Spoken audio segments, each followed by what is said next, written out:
बदलापूरमध्ये राष्ट्रवादीचे नगरसेवक आशिष दामलेनं केलेल्या गुंडगिरी प्रकरणी त्याचा साथीदार प्रशांत जाधव याला अटक करण्यात आली आहे। बेलवलीमधनं ही अटक करण्यात आली आहे। प्रशांत जाधवला 2 दिवसांची पोलीस कोठडी देण्यात आली आहे। त्याशिवाय आणखी 5 जणांना पोलिसांनी चौकशीसाठी ताब्यात घेतलंय।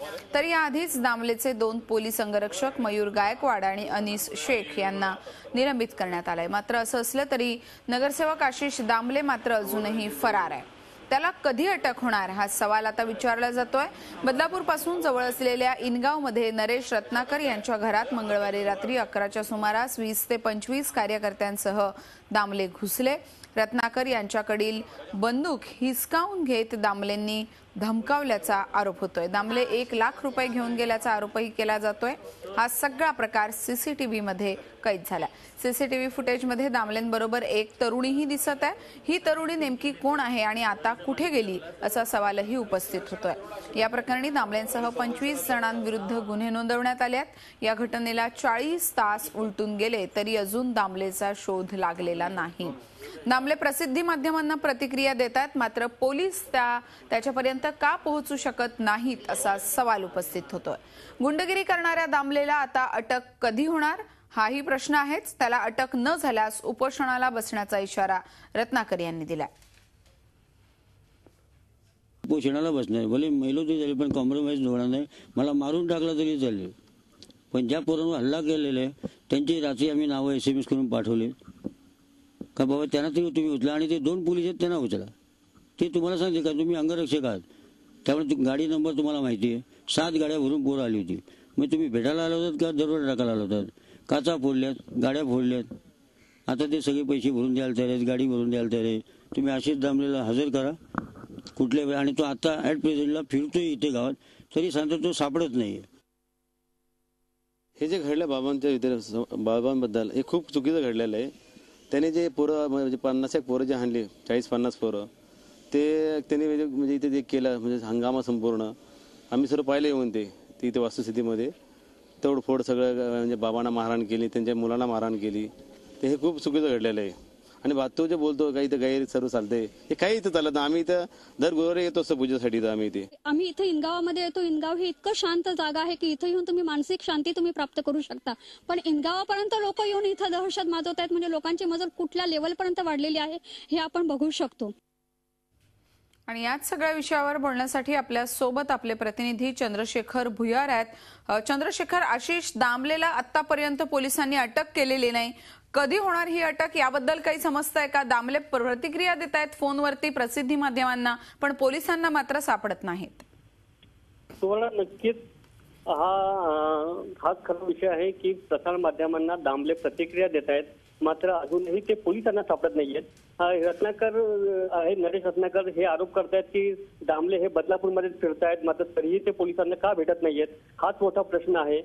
आज 40 तास उलटून गेलेत, मात्र फक्त एक आरोपी म्हणजे प्रशांत जाधव याला बेलवलीमधनं पोलिसांनी अटक केली आहे। तसंच 6 जणांना ताब्यात घेतलंय पोलिसांनी या प्रकरणी। तसंच आज अपडेट अशीच आहे की सीपीने ठाण्या सीपींनी मयूर गायकवाड आणि अनीस शेख हे जे अंगरक्षक होते सरकारी आशिष दामले यांचे, त्या दोघांना निलंबित केलेलं आहे।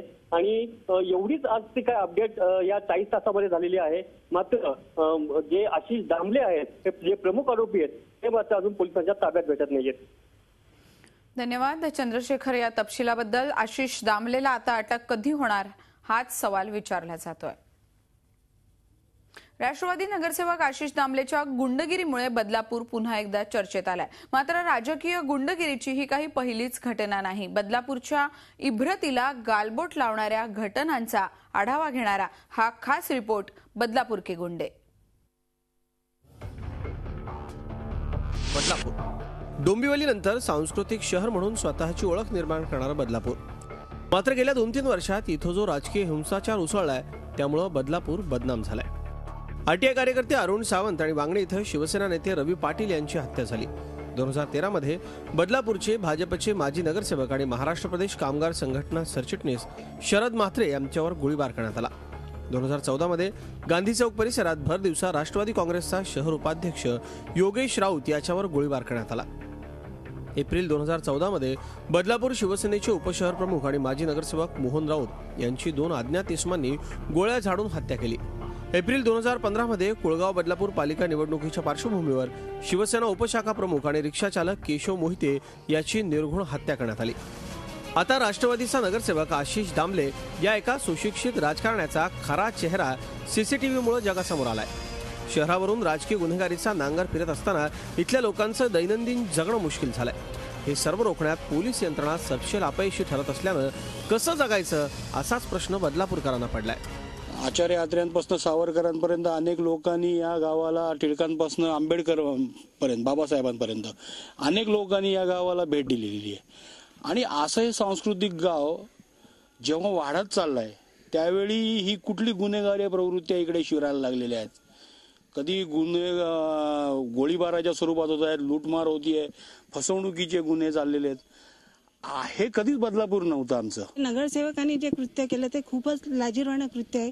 कारण जर नगरसेवकच असं करायला लागला तर मग आज ऍक्च्युअली नगरसेवक म्हणजे आम्ही त्यांना न्यायदेवता समजतो, पण तीच जर असा अन्याय करायला लागल्यानंतर मग आम्ही सर्वसामान्य नागरिकांनी काय करायचं. आशिष दामले सारखे राजकीय गुंडे पोलीस संरक्षणातच गुंडगिरी करतायत. गुन्हेगारांना कायद्याचा धाक उरलेला नाही. बदलापूरमधला हा सुडाग्नी कधी थांबणार असाच प्रश्न सर्वसामान्य नागरिकांना पडलाय. चंद्रशेखर भोयार, झी मीडिया, बदलापूर. याच विषयावर चर्चा करण्यासाठी आपल्या सोबत ज्येष्ठ पत्रकार सोपान बोंगाणे आहेत. आपण थेट जाऊयात. सर, आपण पाहतोय बदलापूर मधला हा इतिहास रक्तरंजित राहिलाय. एकूणच इथल्या राजकारणाची जी धाटणी आहे ती गुन्हेगारीकडे वळताना दिसतीये. आणि या सगळ्याचा इतिहास तुम्ही गेले कित्येक वर्ष इथलं राजकारण असेल, इथलं समाजकारण असेल, अत्यंत जवळून पाहताय. हे सगळं राजकारण जे आहे ते गुन्हेगारीकरणाच्या दिशेने वळताना दिसतंय का? सुवर्णा, ही गोष्ट खरी आहे की दुर्दैवाने बदलापूर हे खरं म्हणजे एक शांत आणि एक लोक सेकंड होम बदलापूरला असावं अशा विचाराने लोक आजपर्यंत बदलापूरकडे वळत होते. मुंबईतल्या घरांच्या किमती, ठाण्यातल्या घरांच्या किमती परवडण्याच्या झाल्यामुळे अनेक लोकांचा कल तिकडे बदलापूरला जाण्याकडे वाढला. त्याच्यामुळे बदलापूरचं गेल्या 10-15 वर्षामध्ये प्रचंड मोठ्या प्रमाणावर शहरीकरण झालेलं आहे. तिथे मोठमोठे प्रोजेक्ट येत आहेत, रेसिडेन्शियल, कमर्शियल. त्यामुळे आज सगळ्या परिसरामध्ये आज मुंबईत जे काही गुंडगिरी, जे काही गुन्हेगारीची प्रवृत्ती आपल्याला जास्त दिसून येत होती ती आता हळूहळू तिकडे सरकताना दिसते आहे. आणि राजकीय गुन्हेगारीचं म्हणत असशील तर राजकीय गुन्हेगारी ठाण्याची फार मोठी पार्श्वभूमी आहे ठाण्याला. कारण याच्यापूर्वी 1980च्या दशकामध्ये पप्पू कलानी, उल्हासनगर, त्यानंतर अंबरनाथमधली गुंडगिरी, राजकीय गुंडगिरी ही लोकांनी फार जवळून अनुभवलेली आहे. त्या काळामध्ये पप्पू कलानीवरती टाळा लागला, तोही उल्हासनगरमधूनच लागला. पप्पू कलानीच्या शेवटच्या खटल्यामध्ये आत्ता पप्पू कलानीला कुठे जन्मठेप त्याची कायम झाली सुप्रीम कोर्टामध्ये. त्यामुळं एक खरं म्हणजे एक अध्याय उल्हासनगरचा पप्पू कलानीच्या या शिक्षेमुळे संपला असं म्हणत असताना आता अंबरनाथ आणि बदलापूर सुद्धा हळूहळू या गुंडगिरीकडे जात आहेत की काय अशी परिस्थिती निर्माण झालेली आहे. एक आशिष दामले सारखा तो कॅप्टन आहे ऍक्च्युअली, तो एक खाजगी कंपनीमध्ये वैमानिक असलेला तरुण आहे, सुशिक्षित आहे. आणि अशा तरुणाकडून अशी प्रचंड मोठी चूक होणं हे मी म्हणतो की खूप म्हणजे दुर्दैवी गोष्ट आहे. आणि एक सुशिक्षित चेहरा आहे तो राष्ट्रवादी काँग्रेस पक्षाचा. त्यांची पार्श्वभूमी पूर्वीची पण खूप चांगली आहे, अशी वाईट नाही आहे. त्यांच्या कुटुंबाचा इतिहास फार तसा काँग्रेसचे ते कार्यकर्ते आहेत पहिल्यापासून. राष्ट्रवादी झाल्यानंतर त्यांनी राष्ट्रवादीमध्ये प्रवेश केला. ते राष्ट्रवादी अस्तित्वात आल्यापासून राष्ट्रवादीचे कार्यकर्ते आहेत, नगरसेवक आहेत, त्यांना मान सन्मान आहे तसा बदलापूरमध्ये. परंतु त्यांनी ही घटना का केली अशी, एवढ्या मोठा फौजफाटा घेऊन त्या आश्रमावरती त्यांनी हल्ला करणं हे खरोखरच चिंताजनक गोष्ट आहे. आणि लोकांनी आता काय करायचं, म्हणजे विश्वास कुठे ठेवायचा आणि कोणावर ठेवायचा असा प्रश्न त्यातून निर्माण झालेला आहे. आता जो तुम्ही इतिहास सांगितला बदलापूरचा, तसाच अंबरनाथ आणि बदलापूर या दोन्ही शहरामध्ये गेल्या 10-15 वर्षात प्रचंड मोठ्या प्रमाणावर राजकीय हत्या झालेल्या आहेत. नगरसेवकांच्या झाल्या, कार्यकर्त्यांच्या झाल्या. आणि याला कुठेतरी आताची जी कायदा आणि सुव्यवस्था हळूहळू एक लयाला जातानाचं चित्र दिसतंय, त्या सुद्धा गोष्टी याच्या मागे कारणीभूत आहेत असं मला वाटतंय. आज शासनाचं कुठल्याही म्हणजे गृह खात्याचं ज्याला म्हणूया पोलीस यंत्रणेवरती कंट्रोल नाही. आज पोलीस अधिकाऱ्यांमधले वाद आपल्या समोर येताना दिसत आहेत. नवी मुंबईच्या पोलीस आयुक्तांनी नुकताच राजीनामा दिला, आपल्या सेवेतून ते मुक्त झाले. तो राजीनामा स्वीकारला सरकारने नाही, अजून अद्यावत आहे. परंतु अनेक गोष्टी आतल्या आत घडत असताना ह्या अशा गुंडगिरी आणि ह्याला रोखणं हे पोलिसांचं कर्तव्य आहे. परंतु पोलीस आपल्या स्वतःच्याच स्पर्धेमध्ये मशगूल आहेत. त्यामुळे पोलीस यंत्रणा एकीकडे निष्क्रिय होताना दिसते आहे आणि राजकीय गुन्हेगारांना त्यामुळे मोकाट सुटल्यासारखं वातावरण सध्या निर्माण झालेलं आहे. सर, आपण पाहतोय मुंबई, ठाणे आणि त्या पाठोपाठ मग कल्याण, डोंबिवली, अंबरनाथ, बदलापूर हा सगळा जो परिसर आहे तो झपाट्यानं वाढतोय. रिअल इस्टेट मोठ्या प्रमाणावरती इथे आता फोफावताना दिसते आणि हे सगळं असताना राजकारण तिथं तितकंच तीव्र होताना दिसते, तीव्र स्पर्धा होताना दिसतेय. असं सगळं असताना एकीकडे ही शहरं आता मोठी होत आहेत, महानगरांच्या स्वरूपात कुठेतरी तयार होत आहेत आणि दुसरीकडे मात्र राजकीय स्पर्धा असेल, वैमनस्य असेल, या सगळ्यातनं या गुन्हेगाराचं प्रमाण पण वाढतंय आणि पोलीस मात्र सोयीस्कररित्या या सगळ्याकडे डोळेझाक करतायत. असं कुठेतरी चित्र आपल्याला जाणवतं का? हो, ही गोष्ट खरी आहे. कारण गेल्या 10-15 वर्षामध्ये या कल्याणच्या पुढच्या सगळ्या परिसराचं प्रचंड मोठ्या प्रमाणावर नागरीकरण झालेलं आहे आणि ती प्रक्रिया फार वेगानं सुरू आहे. त्या प्रक्रियेचा एक अंग असा आहे की त्यामध्ये येणारा जो रेसिडेन्शियल क्लास आहे तो कोण आहे, तिथं घरं घेणारी माणसं कोण आहेत, या याच्यावरती कोणाचाही कंट्रोल नाहीये. आणि या सगळ्या एकूण नागरीकरणाच्या पार्श्वभूमीवरती तिथली जी कायदा सुव्यवस्था आहे ती कठोरपणे राबवण्याच्या दृष्टीने जी पोलीस यंत्रणा तिकडे राबवायला पाहिजे किंवा असायला हवी आहे, ती पोलीस यंत्रणा मात्र तिकडे वाढत नाहीये. जेवढी पोलीस ठाणी पूर्वी होती, आजही तेवढीच पोलीस स्टेशन्स तिकडे आहेत. त्यानंतर ठाण्याचा एसपी किंवा पोलीस कमिशनर आजही एवढ्या मोठ्या प्रचंड एरियाला, आज ठाणे परिसराची एकूण या जिल्ह्याची लोकसंख्या आज जवळजवळ 1.5 कोटीच्या घरात गेलेली आहे आणि त्या तुलनेमध्ये ठाणे एकूण जिल्ह्यामध्येच, म्हणजे जो विभाजनापूर्वी नंतरचा जिल्हा आहे, या एकूण जिल्ह्यामध्ये सुद्धा आता एक 6 महापालिका आहेत आणि या 6 महापालिकांच्या सगळ्या हद्दीमध्ये प्रचंड मोठ्या प्रमाणावर नागरीकरण आहे. परंतु या नागरीकरणाला साजेसं पोलीस दल मात्र या परिसरामध्ये उभं राहिलेलं नाहीये.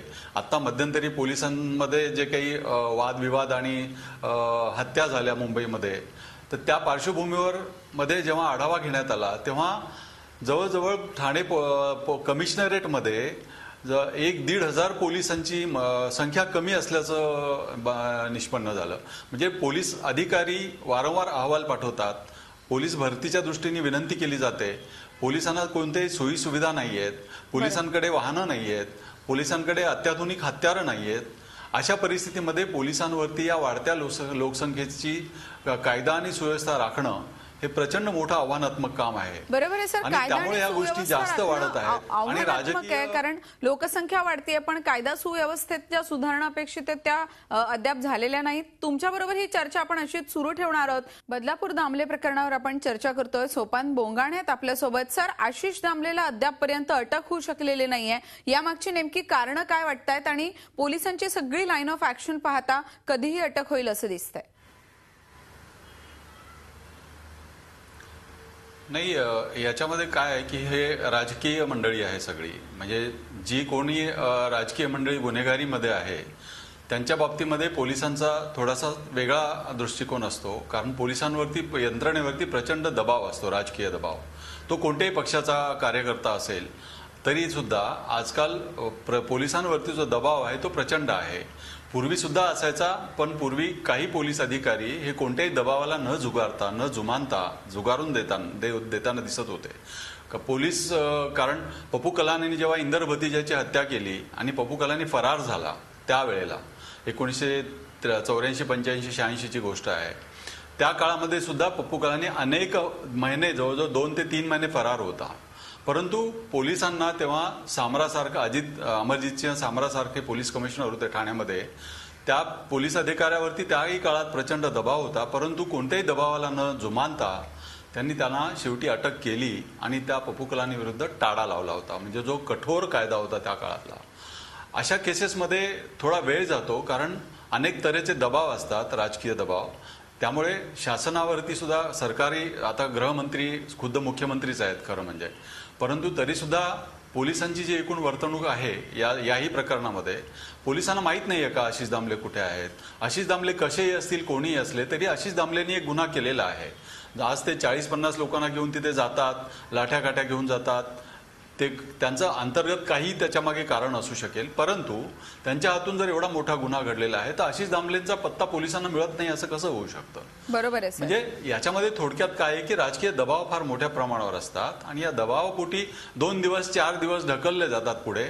या काळामध्ये ते कुठेतरी वकिलाशी अप्रोच करणार, कोर्टामध्ये अर्ज करणार आणि अटकपूर्व जामीन घेणार आणि मग दामले हजर होतील. बरोबर आहे. हीच या सगळ्याचा प्रत्यय कदाचित पुन्हा येऊ शकेल. कायदा सुव्यवस्थेचा प्रश्न निर्माण झालेला असला तरी दामलेला अटक कधी होणार हा प्रश्न अनुत्तरित आहे आणि हा मुद्दा आपण लावून धरू. सर आपण सहभागी झालात या चर्चेत आणि एकूणच बदलापूर आणि तिथल्या राजकारणाचा बाज नेमका कसा आहे हे सविस्तर आपल्या प्रेक्षकांपर्यंत पोहोचवलं. तुर्तास धन्यवाद. हा कार्यक्रम असाच सुरू राहणार आहे, पण कार्यक्रमात वेळ झाली आहे एका छोट्याशा ब्रेकची.